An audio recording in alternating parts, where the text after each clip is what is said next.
جی السلام علیکم، جانیے کے ساتھ انجم شہزاد۔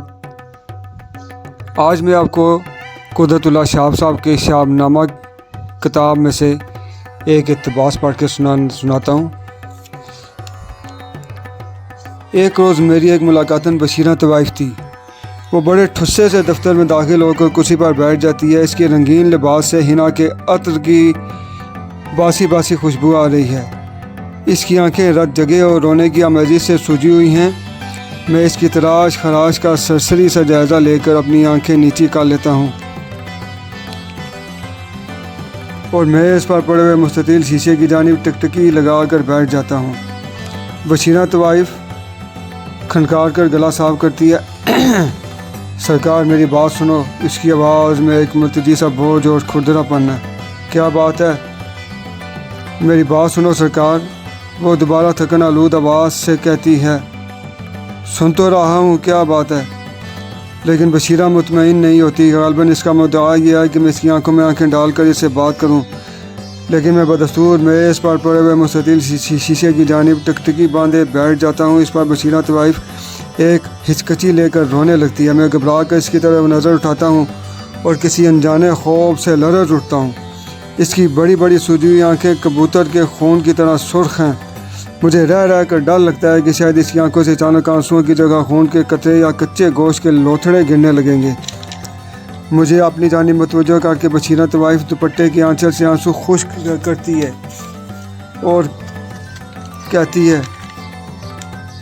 اس کے ہونٹوں پر اس کی پیشہ ورانہ مسکراہٹ اثر نو نمودار ہو جاتی ہے۔ یہ مسکراہٹ میکانیکی عمل ہے۔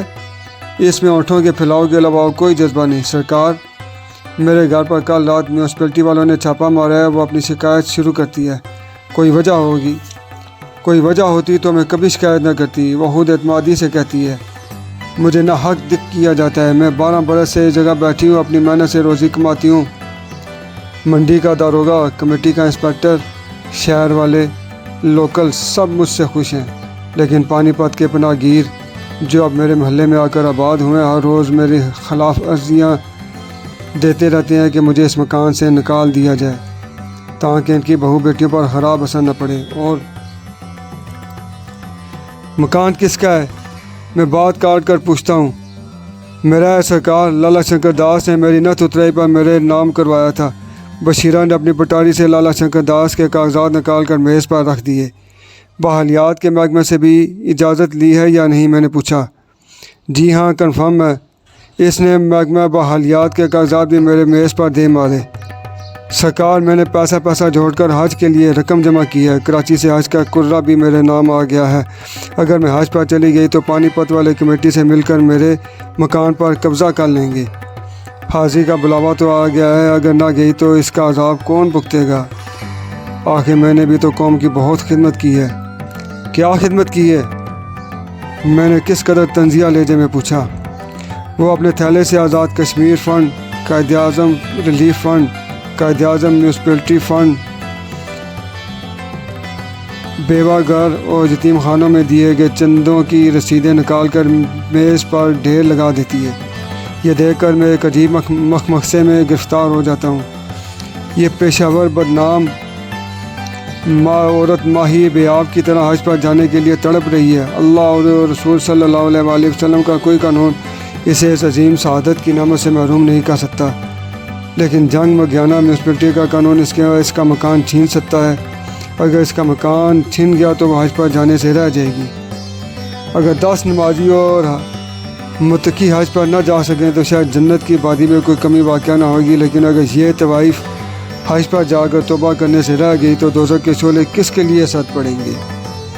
میں اٹھ کر دوسرے کمرے میں جاتا ہوں اور آغا شجاعت علی ایس پی کو ٹیلی فون پر یہ صورتحال سناتا ہوں۔ آغا صاحب بڑے باادب، اخلاق شائستہ اور نیکخو پولیس افسر ہیں۔ وہ نرم آواز میں بڑے جذبے سے کہتے ہیں، میں اس قضیے سے واقف ہوں، آپ اسے ضرور حج پر جانے دیں۔